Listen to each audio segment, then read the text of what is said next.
We have amazing candidates here. So let me introduce you the three. So Dalia, I'm most excited for, sorry about that, is the award-winning Egyptian right activist and political analyst who played a key role in Egypt's 2011 revolution.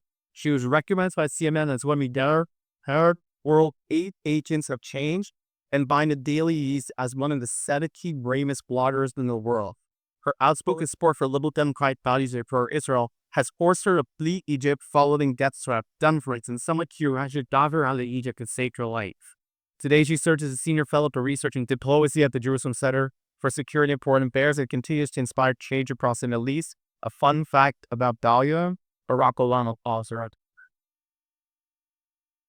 Fatema Al Harbi, that's a Walter Athletics champion, activist working at Sharapa Affairs Director, and she's the first citizen to visit after the historical Abraham courts in Israel.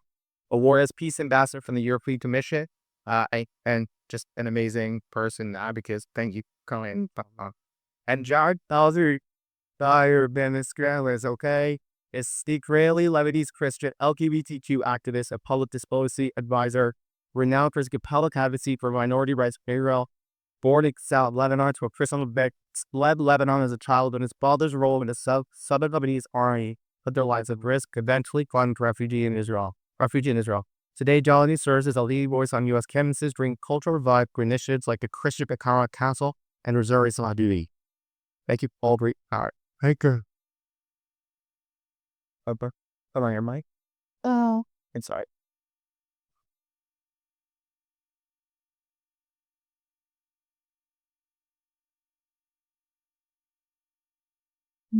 So. Oh, just hold.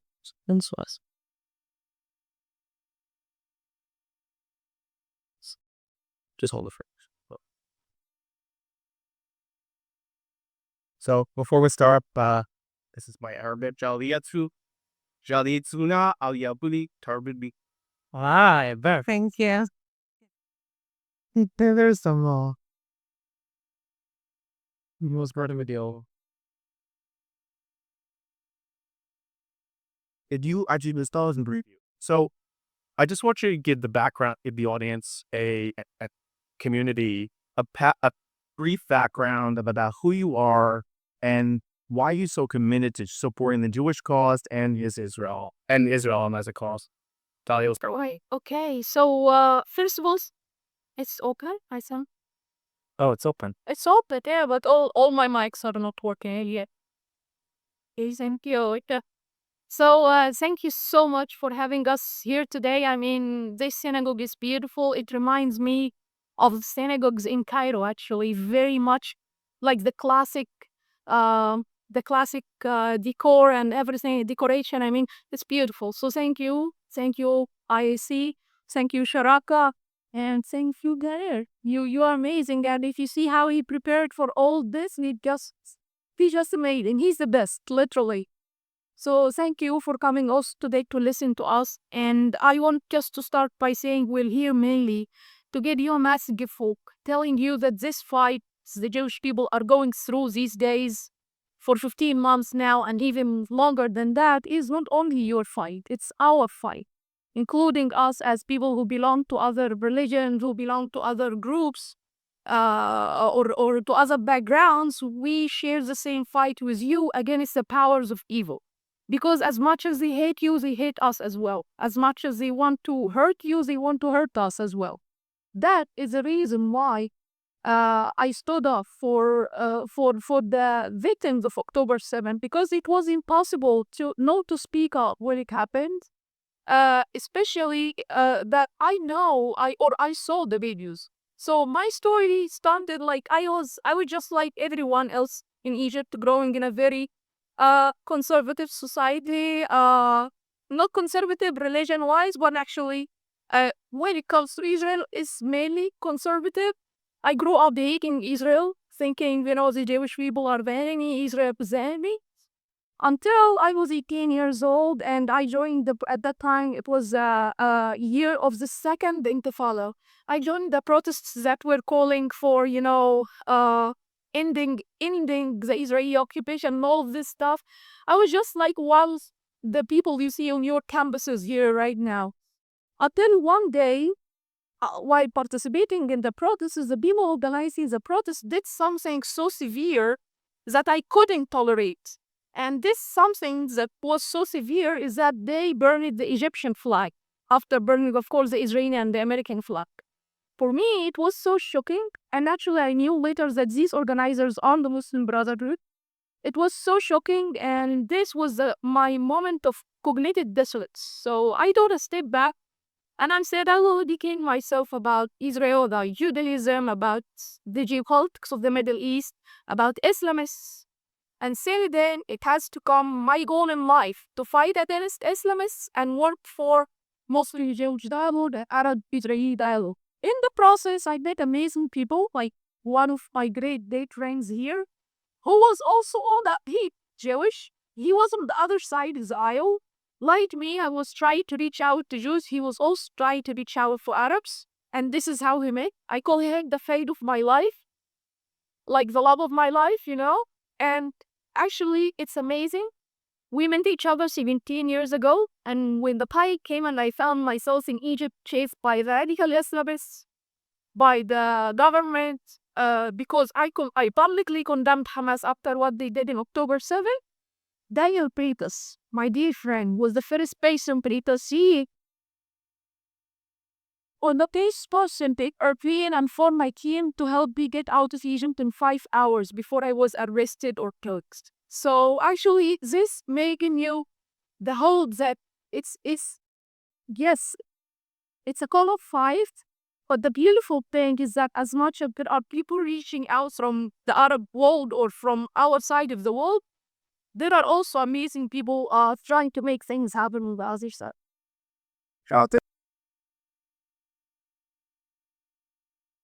I will try to follow this, Dalia. Yeah, so basically, I always say that my life splits into two. One before the age of 9 and the rest after the age of 9. And it happened on the day that my mom woke me up when we were still in our village in south of Lebanon. That was a Christian village. My last name, by the way, is Elkhoury. It's the priest in Arabic, so you can call me Jonathan a Kohen if you want. Uh, I come from 14 generations of priests in my family.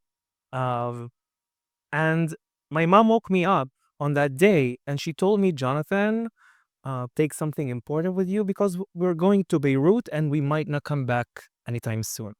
Now, that was after the South Lebanon Army and the Israeli Defense Forces left Lebanon completely on May 2000. And that day, when I took 2 teddy bears as a 9 years old underneath my arms, went to Beirut, we took a flight to Cyprus, and from Cyprus, we landed in Israel after 24 hours. As refugees, you can say, reuniting with my dad that left a year and 3 months before that with the IDF and the rest of the South Lebanon Army community. And the reason for that was that my dad decided to join and fight for 18 years alongside of the IDF soldiers as a Lebanese citizen because he hoped for a better day. He worked alongside of the IDF soldiers in order to fight against terrorist organization. It began with the PLO led by Yasser Arafat, that after he did trouble in Jordan, and Jordan decided to kick them out of their territory, they came to Lebanon and they started meddle in the Lebanese society, persecuting the Christians, the Druze, and also some Shia Muslims, where they decided to form some sort of a unity of minorities in the Middle East with the Jewish state, with the Jews of Israel, to fight for a better future. Their slogan for that 18 years was the fight for peace and good neighboring. The fence between the countries, if there's Israelis here, was the good fence, Hagadera Tova. This is what they fought for. We almost had peace between Lebanon and Israel on the 17th of May, 1983. Yet because of extremism and Syria at the time, Lebanon decided not to sign on the peace agreement, and you can say that we're paying the price for it today. So when I arrived to Israel in this new country, new environment, new language, as a foreigner, we found ourselves in between two communities. The Arabic community in Israel decided not to welcome us to their community because they treated us as traitors. You collaborated with Israel, Israeli citizens. Yet we're not Jewish, so we didn't feel part of the Jewish community. But this is the community that welcomed us, that brought us back to our feet, and we were able to live our life and have our future as equal Israeli citizens like any other Israeli citizen that exists today. And that brought me to the understanding that I can't take that as granted. The same way that Israel protected me, I need to protect it back. Yes, we have a lot of issues still existing for the South Lebanon Army community or other communities that I belong to in Israel, but we're doing it as part of the Israeli society. We're doing it as an equal part of the Israeli society, and I want to continue that message. I want to tell the college students here in the US that are living their comfortable life, going yelling that Israel is an apartheid state. So when I come here as an Israeli non-Jewish citizen and I step up in front of them, they were like, no, you're Jewish. I was told that I'm fake Christian, that I'm Jewish in disguise of a Christian, or a Mossad agent, or a mistarev, because I tried to speak with them in Arabic.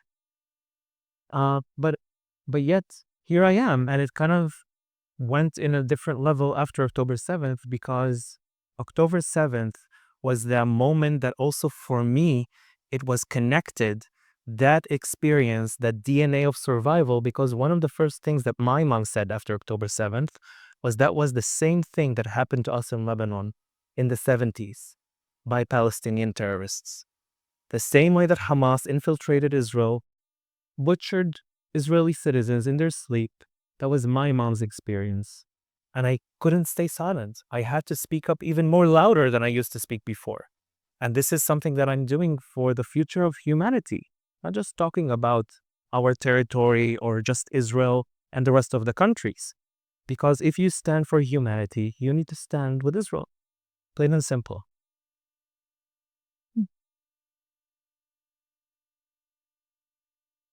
Hello, everyone. My name is Fatema Al Harbi. I am from Bahrain. I'm so happy to be here today with you all. My story started with a coincidence. I've always, growing up, I've always told my parents one day I'll go visit Israel. And they thought, let her dream. It's not going to happen. It's a weird dream that she wants to go visit Israel, but that's our daughter, so let her be. But growing up, I've always been curious. I've always asked questions. I always wanted to know more. Uh, Growing up, learning about Israel, we only know about Israel from the media, from Al Jazeera channel, and it's all propaganda, 100%, because they did so many things about me, and it's all lies. Maybe 1% of the only my name was correct. Other than that, nothing was correct. But that's the only source that I knew about Israel. So when the Abraham Accord happened and Sharaka was just established, they invited me to come visit Israel. It was like a culture exchange experience. Um, of course, I was afraid, but I wanted to know. I love to put myself in a very uncomfortable places to explore, but I did, and I traveled to Israel. Um, the moment we landed, we went to Tel Aviv. We went exploring the city. We were walking around, very obvious that I'm Muslim and Arab from my attire, with also the hijab and the black abaya. So it's very obvious. A complete stranger approached us and said, "Excuse me, can I ask you a question?" And I thought this will absolutely be a hateful thing coming out from him to me. But let's see. And he said, "Where are you from? Are you from Bahrain or Dubai?" And we were shocked, but because of all the fuss and the media happening about the Abraham Accord, he knew immediately. We answered Bahrain, Dubai, Abu Dhabi, and he told us, "Welcome. We've been waiting to have peace with Arabs for a long time." If you tell me this 10, 15 years ago that I would be welcomed by an Israeli Jewish man in the middle of the Tel Aviv streets telling me, "Welcome, and I'm happy to see you there," I would believe you. But that was the reality. People were so welcoming, were so happy seeing me there because They always tell us Israeli and Jews hates us because we are Muslims and Arabs. We are the enemy. They are the enemy. Israel is the evil figure in the Middle East. But that wasn't the reality. People were filled with love. They were very friendly, very welcoming. Complete stranger inviting me to Shabbat dinners. At that point, I didn't know what's Shabbat dinners, but today I'm experienced. I went to hundreds of Shabbat dinners.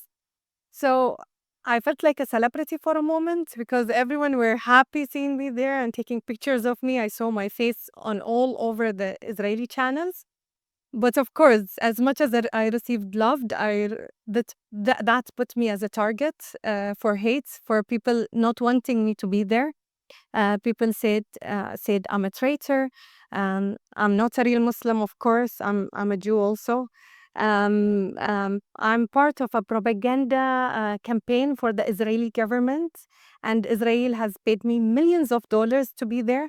And I tell them, come, believe me, I'll show you my bank accounts. You will not find any millions in my bank account. But people didn't want me to speak about the other narrative because I met people, I met real people. I met Israeli Jews, Israeli Arabs, Christians, Muslims, Druze, Palestinians. I went to the north, Tel Aviv.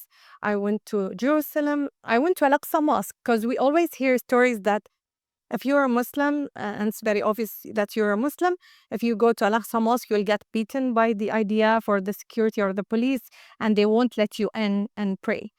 But I went there by myself with Arab friends, and nobody stopped me. I went and prayed and met real people there. I took beautiful pictures. And people were shocked. They were like, no, of course you had bodyguards. I was like, okay, I'm not a real celebrity. I'm just a normal human being, a tourist, came to explore the land. So all the people that I met shared one message. They all wanted peace. This narrative that we don't get to hear back home. We only hear people wanting to kill each other. This is conflict, war zone, you know? So when I started sharing this message, of course, as much as I received so much hate, people were shocked. Like, how the Israelis are so nice. I'm like, you know, they were so nice. Do you want me to say bad stuff? And they treated me so well. And even my mom got asked, why is your daughter speaking in a good way about the Jews? And she says, if they treated her well, what do you want her to say? But that was my experience. I went as a tourist, came back as a Mossad agent to be very obvious Mossad agent. I don't know how, but I went back as a messenger of peace. I wanting to be the bridge between my country and Muslims with Israelis and Jews in Israel. And since then, I've been advocating for peace. Thank you. The sinus did not support. It was now. He says the mainly and it's so hard. Dalia, I had two questions for each of you guys. So, Dalia, you talk a lot about radical Islamism. Is that different than a traditional Muslim? Oh, of course. And also, you did call Islam a bullet yourself with this being somebody said. So let's break down what is an Islamist versus a traditional Muslim, and then I have a as a Talomash. Okay, these are two great questions because actually, some people, when I tell them like I fight against radical Islamism or against political Islamists or the Muslim Brotherhood, they have difficulty understanding. Like, how come you are a Muslim, you're religious, or a devout Muslim, and at the same time fight against Islamists? Then, as Fatima was just telling you, but we hear all these things like, maybe you are something else and hiding it and all these stories. And actually, the things that these radical Islamists are very different from the average Muslim. So who are the majority?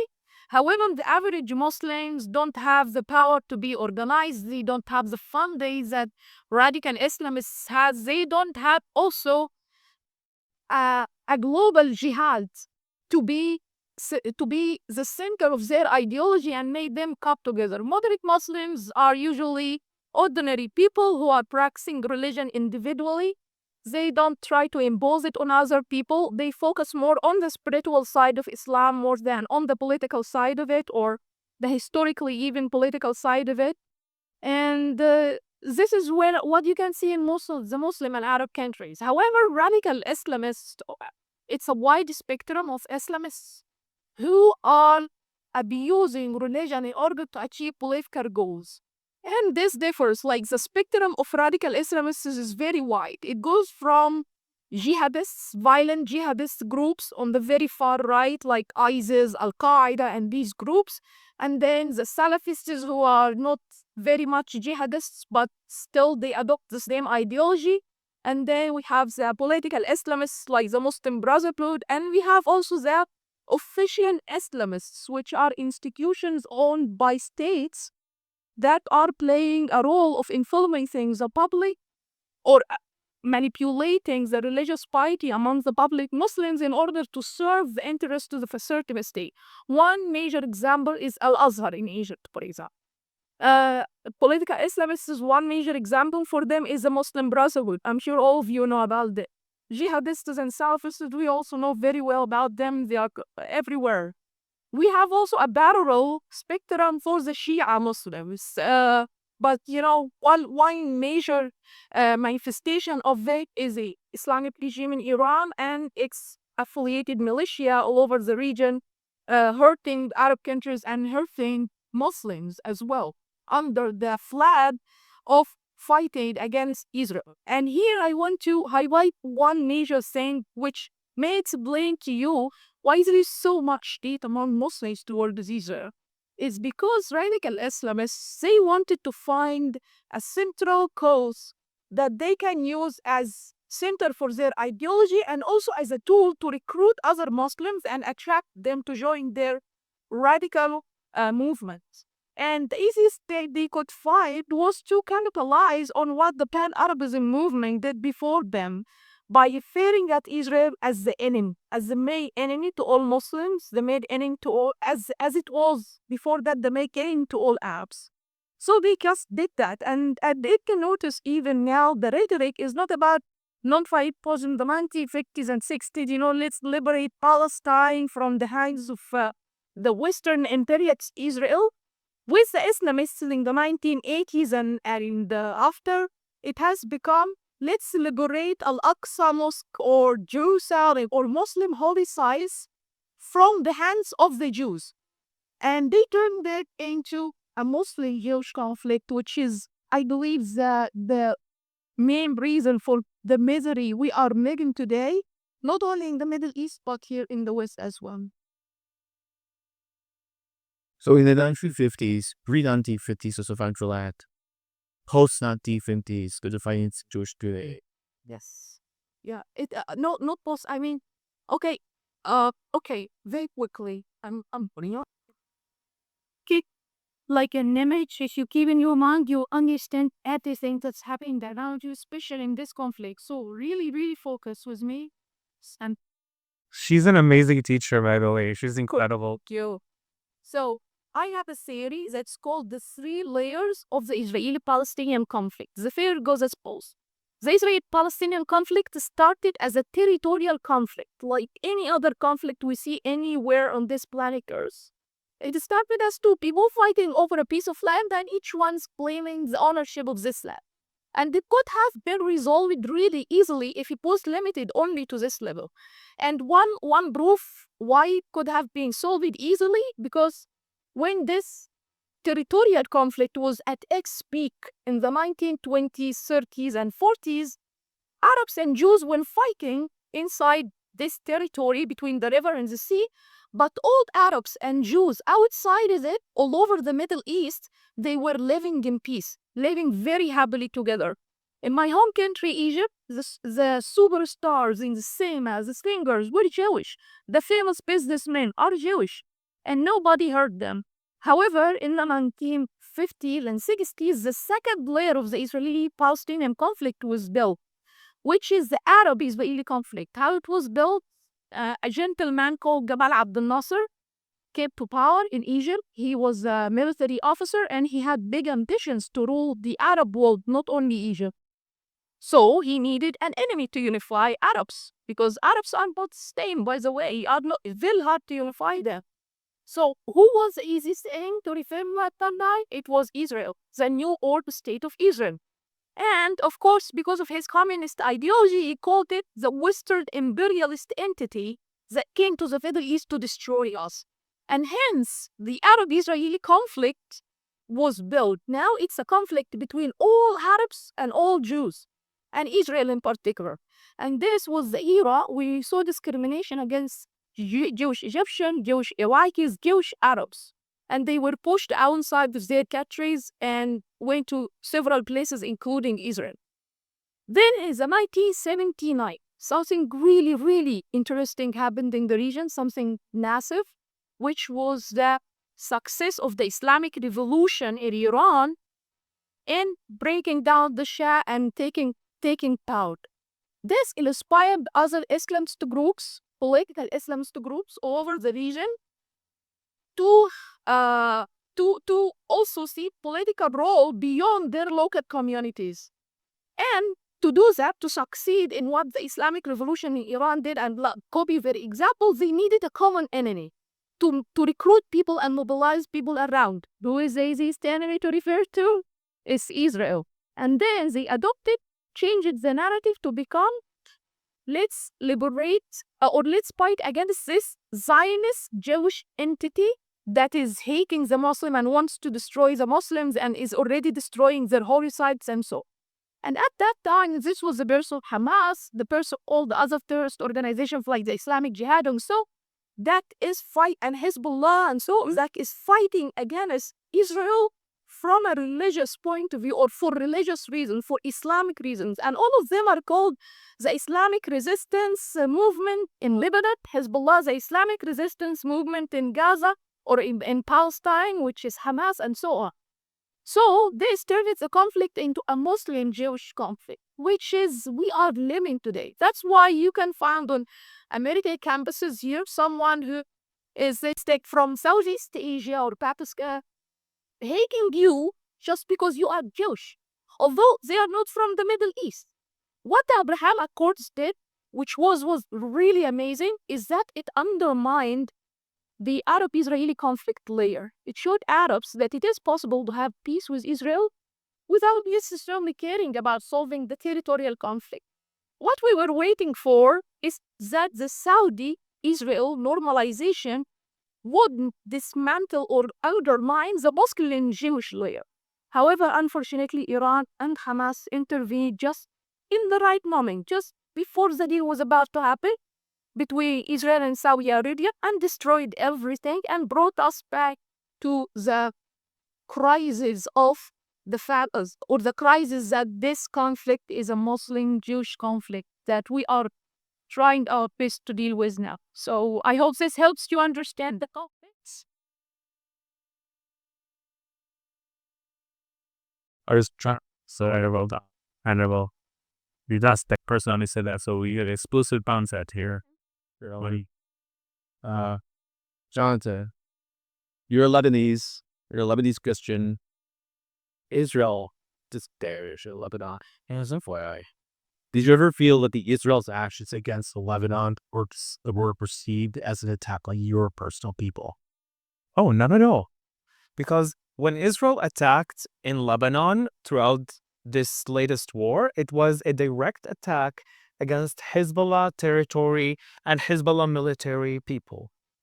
Israel, I don't know if you noticed that, and it also perceived the same way inside of the Lebanese public, inside of the Lebanese news outlets, inside of the Lebanese politicians also, that said Israel is not attacking us. It's not attacking the Lebanese country.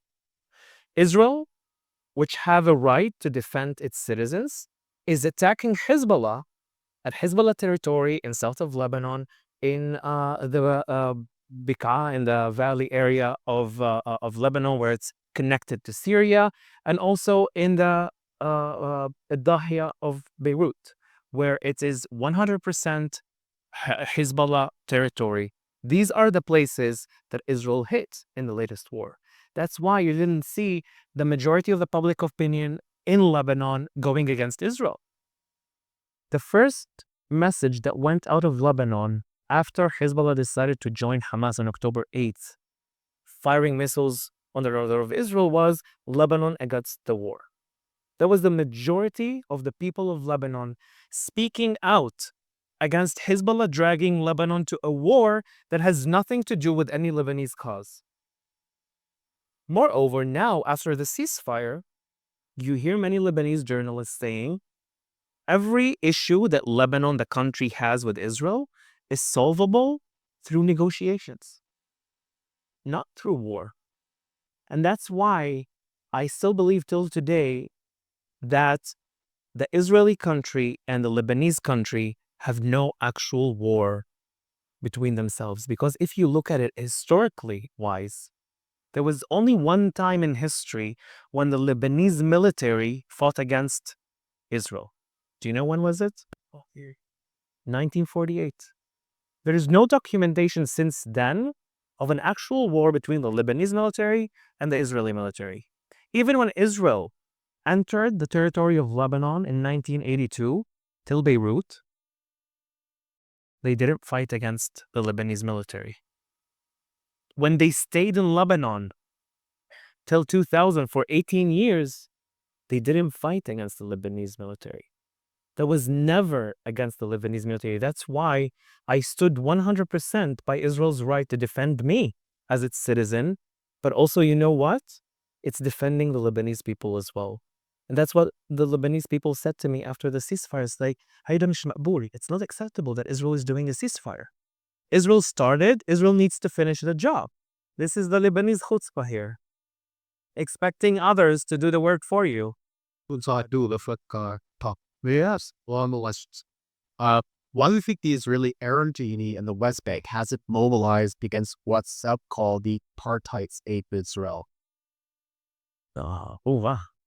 Well, there has been attempts of people from the area of Judea and Samaria or the West Bank to attack Israel on a basis of like terror attacks and stuff like that. The citizens, 2 million arrested. Oh, you mean the Israeli citizen? Because he was they did it. Hamas wanted on October 7th to globalize a wider war against Israel. They thought that also Hezbollah will join them because Hezbollah was also planning to infiltrate Israel the same way that Hamas did. To know if the news got here. But Hezbollah was planning to do a much more bigger October 7th. Yet Hamas in some way interrupted that for them. They also wanted the Israeli Arabs to uprise and do an intifada inside of Israel. Yet it didn't happen. And do you know why? Because the Israeli Arabs on October 7th woke up to such a big shock of the ways that Hamas acted in the Israeli territories. They saw the videos. Many of them were in complete shock of what happened. And that's why many Arabic Israeli organizations after October 7th gathered a lot of donations of food, of clothing, of toys for the kids, of those who were relocated from the Gaza envelope in other places. That's why you can see much more Arabic public speakers that spoke for Israel, that spoke about Israel's right to defend itself from Hamas. You've seen a peak of also Israeli Arabs recognizing themselves more Israelis in their own identity. Because we know in Israel that Israel is an apartheid state narrative is a false narrative. Because we live there, we know that we have our full rights. We know that if we go to court and I have a case, I will win that case. I don't have systematic racism against me. I can be whatever I want or whoever I want in life. And these are the basic human rights that we have. Yet when you look at it, and they always say, well, we're talking about the West Bank and Judea and Samaria. This is the apartheid that we're talking about. Well, my case is Judea and Samaria, the Palestinians living in Judea and Samaria, the majority of them are ruled by Mahmoud Abbas, by the Palestinian Authority. They are the government of the Palestinians in Gaza. So if they have any human rights violations, it's the Palestinian Authority's job. Yet, for example, when it comes to the LGBTQ plus community, Israel is doing the job instead of the Palestinian Authority. Did you know that about 120 Palestinians each year receive asylum in Israel under the label of persecution because of LGBTQ plus issues? 120 each year. 120. 120. And they receive housing, they receive job application to be able to work, and they also receive asylum to be able to stay in Israel legally. That's not Israel's job, because when the Oslo Accords were signed, that's the job of the Palestinian Authority to take care of the human life aspect of the Palestinians in Judea and Samaria. Yet here Israel is doing it while the Palestinian Authority is also issuing arrest warrants against LGBTQ plus activists. So when I come here to campuses and people say that I do pinkwashing, did you hear about that? Pinkwashing is a term that was invented against Israel. You know, they say that we are the innovation nation. This is true. They invent things to label us with. So pinkwashing is a term that they say that Israel gave us our rights in order to pinkwash their crimes against the Palestinians. Yet, this is undermining the civil rights movements in Israel that work to achieve that. And they want us to say sorry for having human rights advancement in our country. I mean, Israel is the only country in the world that is being blamed for having too much human rights. Human rights violation. Not human rights violations, but human rights like benefits. But this is the deal that we have to face, and the Israeli Arabs are aware of that. They know that they can't live in any other place in the Middle East with the freedom that they have inside of Israel. Thank you. Fatema, Do you see a potential for further expansion of the Abraham Accords? and what impact are that on regional stability? I think before the 7th of October, we had so much hope of Saudi Arabia joining. And then so many of us and so many people are saying the 7th of October might happen to stop that.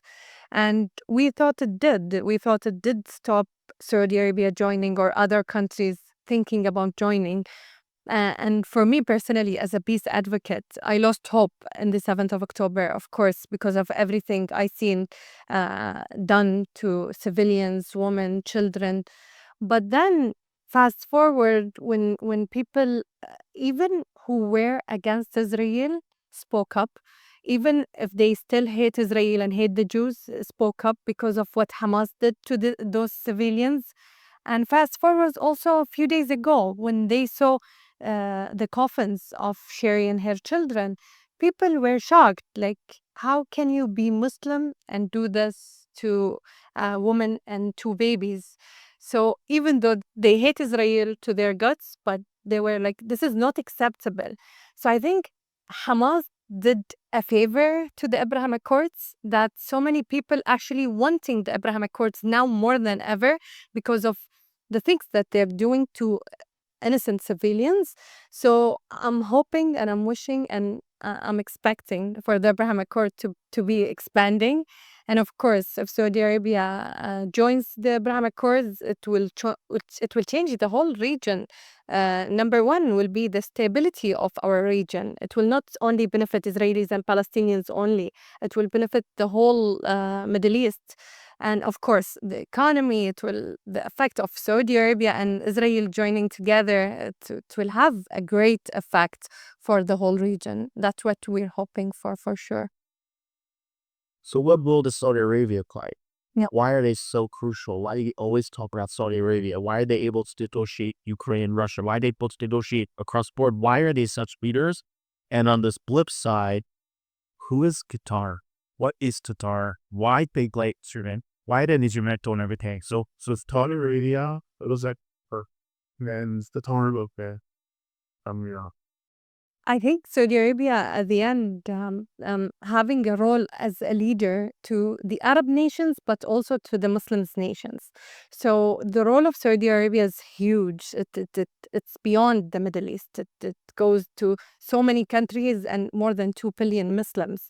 So having the holy sites of Islam has a huge effect upon the role of Saudi Arabia.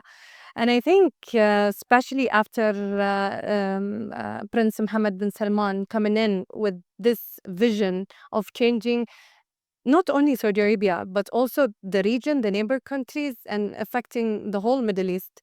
So the role of Saudi Arabia is huge. So that's why I believe if they join the Abraham Accord, it will affect everyone. But I think we all have the same enemies at the end: Israel, Bahrain, Saudi Arabia, UAE. So at the end, we all want the stability of our countries, you know? So I think the role of Saudi Arabia is very vital. And with the Prince Mohammed bin Salman role and his vision, I think it will absolutely move us forward. But Qatar is a different case.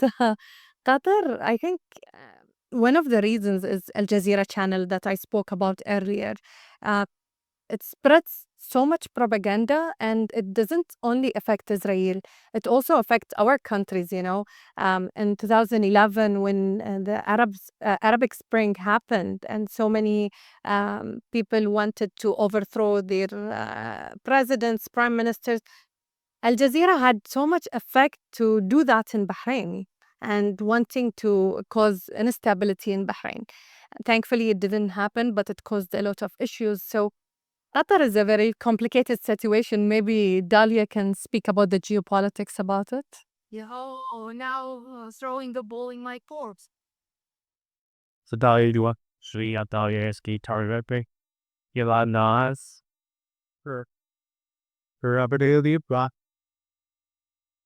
Everybody has their textbook that they wrote tonight. There'll be essay, a very intensive essay, and it'll be pretty embarrassed as his wife. She's gonna go. Mel? Very then briefly, I'll tell you Upper, she's on.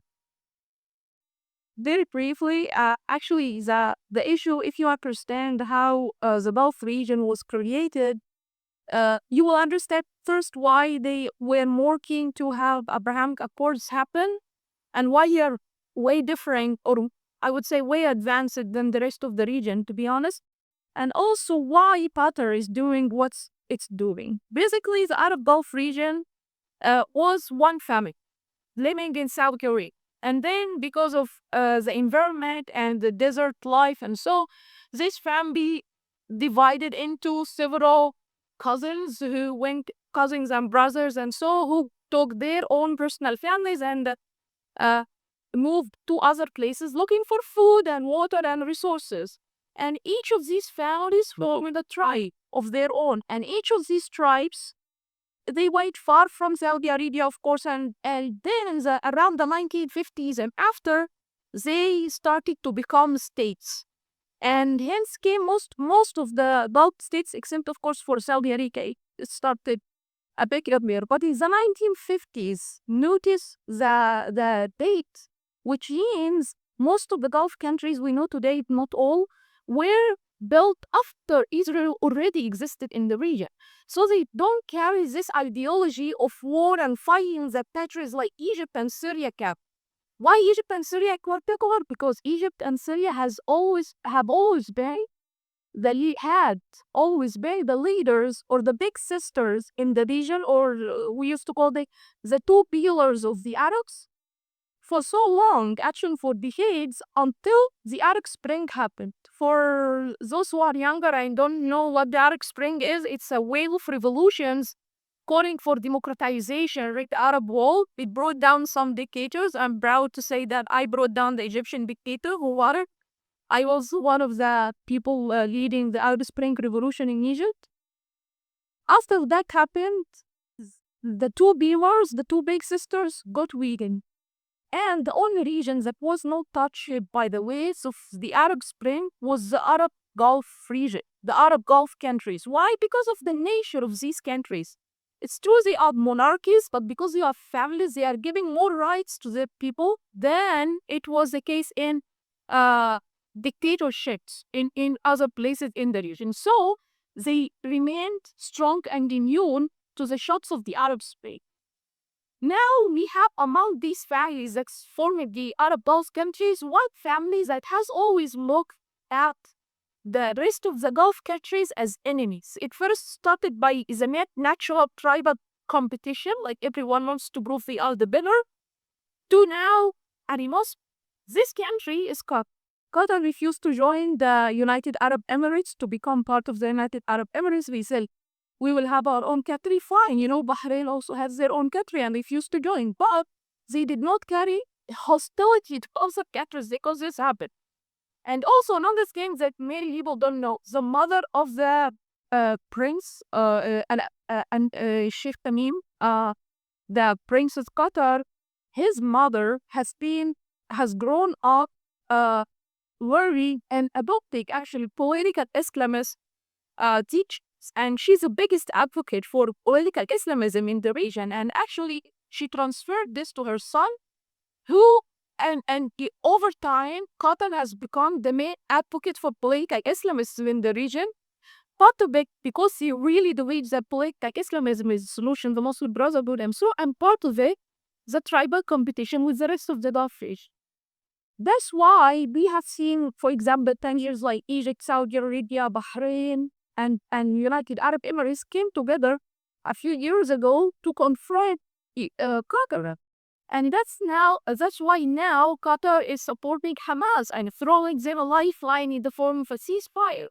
And that's why we are seeing a division kind of between our countries now about what should happen in Gaza, because Qatar is standing in the middle and preventing forming a common vision. So Qatar, I say, despite it's an Arab country, and I'm sorry to say it's the real enemy in the region, not Israel, not even Iran. But you have an enemy inside your house, Arabs, and this enemy is God. Wow. So, Dalia, why is the U.S. court for Israel so critical, and what drives politicians to engage it so deeply in this conflict? Why do they have to care? Why does Israel matter? What is it for? Cares. Oh, actually, Israel, the war in the Middle East is not the problem. It's the Middle East. It's a war on the West, and I want you to open. I want you to open your eyes to a very simple fact. The Iranian Islamic regime in Iran, when they speak, they always refer to Israel as the small Satan and to the Allied states as the big Satan for a reason. And this reason is that they see all of you as enemies, as people who want to destroy. Iran has been building the ring of fire around Israel for decades. And this ring of fire is a number of militias, surrounding Israel, and they are using Arab countries as launchpad to attack Israel. But guess what? They are also building a ring of fire around the United States. All of you know Hezbollah. Do you know how many branches Hezbollah have warning life? Some states are kids, some states PDK. But let me tell you, some seas branches of Hezbollah exist just right here in South America. Why? In Venezuela and Argentina and other places. Why? Because they are doing their communist countries that are not even Muslim or anything. Why Islamist organization like this is having the space there? Because Iran played on the segments of these communist regimes in South America against the Western imperialist United States, and is using them as bunch dad to attack the United States.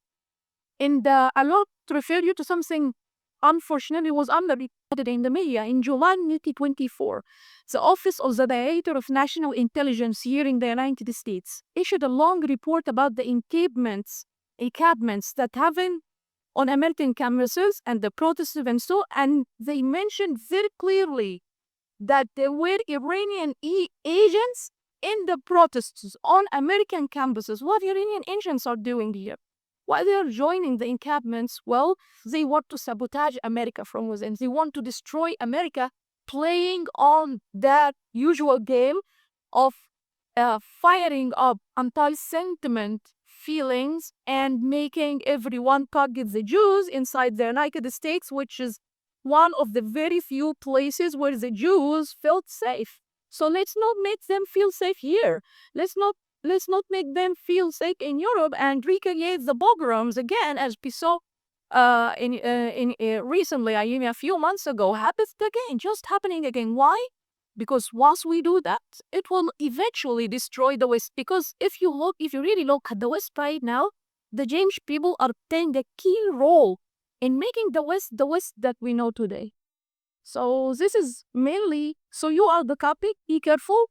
It's not only the story of the Middle East, it's your problem too. So I have a question for the panel, and then we'll finish off this in front of Rashid, and then open it up for questions in the audience, and we'll leave time for that. So what does the Arab community say as a whole to create everlasting peace with the global Jewish DNA that was completely fucked? Yes, big at it from school. Yeah. No, I'm thinking. Yours. No, you can tell the story of your friend Yeah, and take sure. it to the general. Sure. I think we're seeing it firsthand through our work through Sharaka, because we do a lot of projects to bring people as I grew up, not wanting people to spoon fed me anything. I don't want to do it to anyone else. So we always tell people, come, just meet people, come learn about the Holocaust to fight extremism and hate that we are facing today. I always love to mention one of my friend's story that she grew up as a very religious Muslim. Whenever she prays, we pray 5 times a day. So when she prays, she say, "May God destroy Israel and curse the Jews." So when I got into this work, and she kept her distance. She didn't get into my work. She didn't ask. But of course, so many of us maybe lost some friends, some family. But she stayed my friend. 2 years later, we hosted the first delegation of Israeli Arabs in Bahrain, and it was 15 people of Israeli Arabs, and 2 or 3 of them were Israeli Jews. So we wanted them to be the bridge between our community and Israel. I told her, "Why don't you come?" She started asking questions. What are you doing? What did they are doing here? And so on. I told her, "Please come, just join us for dinner and meet them." And she was like, "No, no, no. I don't want to be seen with Israelis." I told her, "Listen, we're in Bahrain. We're not in Tel Aviv. If you hated this whole situation, at least you'll enjoy dinner." She was like, "Okay, I'm coming." So when she came and she joined the dinner, we had more than 30 people, a huge table. By coincidence, she sat next to the 2 Jews in the delegation. So she started talking with them the whole night and so on. After we all left, and she came to me and she said, "Fatima, listen." I said, "Yes." She said, "They're just like us."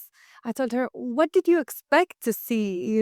They're Middle Easterners. They're just 2 hours away by flight." She's like, "No, no, but I mean, their values, their family values, their religion, even their music tastes, they're very similar to us." I'm shocked.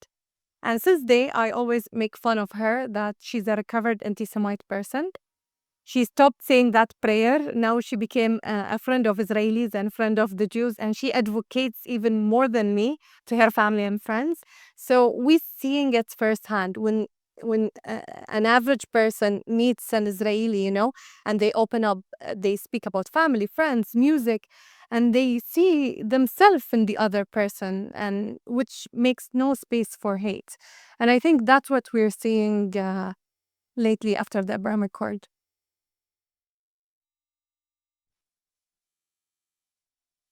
Yeah, this is like one story of many that we know. Also, that's why, for example, because I think that education is the most important thing, but not just education, and not just why I'm putting a lot of emphasis on college campuses. And since like 10 years ago till today, I've led more than 40 delegations of Israeli Arabs to college campuses in the US with the help of an organization that is called DiploAct, to create that platform of meeting other people, but also to create that barrier that some maybe Israelis could have with these students. Because when we come with our personal stories, and that's why every time I put my own kind of identities all across the table, because some person across of me could have one of them. The refugee, the Israeli, the Christian, the minority living in a majority country, the LGBTQ plus person. That's why I kind of put them all there so someone can relate to something and we can start kind of building that bridge from one thing in common. Because Israelis and Jews have went through this huge dehumanization. I don't have to tell you this. I mean, I know what you went through after October 7th. When a lot of my friends lost every social partner that they had, that they used to stood by them before October 7th. You stood by your friends in rallies, in human rights advocacy. Yet when the time came on October 7th that they needed to stand by you, they disappeared. So I know what you went through. I've seen it throughout the year and a half that has passed. And that's why that act of dehumanization that was built on many of the campuses here in the US and the communities funded by Qatar and the Islamic Republic of Iran to make you seem as if you're not human. That's why building that bridge, bringing people to meet us in person, and when they see me as an Israeli, they don't see that demon that they think we are. They see that we have the same values, like Fatima just shared about her friend. And then this is the way to start building it, because doing social media work is important, but we also need to meet face to face, because there is that barrier that a screen will not pass through. While when I sit with a person for an hour and a half and 2 hours, and I've had long conversations on campuses, tabling with students here, that makes the difference. And that's how I believe we need to start making that change. And we've seen a lot of that change since the Abraham Accords. And many of it is also starting to begin to unfold right now, when suddenly that trend of like being anti-Israeli is starting to shatter a little bit. I've been experiencing lately in on the campuses itself. Well, wow. Okay, I will maybe mention something that may bring some hope to your hearts. Based on my experience with a group called the Students for Justice in Palestine in particular. As you know, they have been working havoc on campuses. There are suspicions that they are directly funded by nonprofits affiliated to Iran, Qatar, and all this evil ideology. Also to disturb the United States, sabotage America from within, and all these amazing goals of Muslim Brotherhood. So it seems that they are making it, we're already trying to make it happen also around the same ideology of the thinker of the advocacy, which is the Israeli-Palestinian conflict and the Palestinian cause, which actually, if you know what it means, really, you will hate the Palestinian cause. And all these big slogans that are very romantic, but they hide terrorism behind them. Whenever I went to many campuses. I spoke with high school students. I visited more than 30 American campuses since May 2024. Spoke with students of different backgrounds, and always the Students for Justice in Palestine and their likes, similar organization, would only appear to harass me, harass the students who are participating, shame the Arab and Muslim students who come to my lectures, and just do what they usually are doing. In the last week, I visited several universities in several cities. I wouldn't name them now, but it was surprising to me that some of the members of the SGB came and spoke with me, and they kind of course, not directly, but indirectly, they were telling me that they are tired and they are starting to see things differently. And the reason we are starting to see things differently is the horror shows that Hamas has been doing while releasing hostages. If you remember, after the Holocaust, there were many people denying the Holocaust.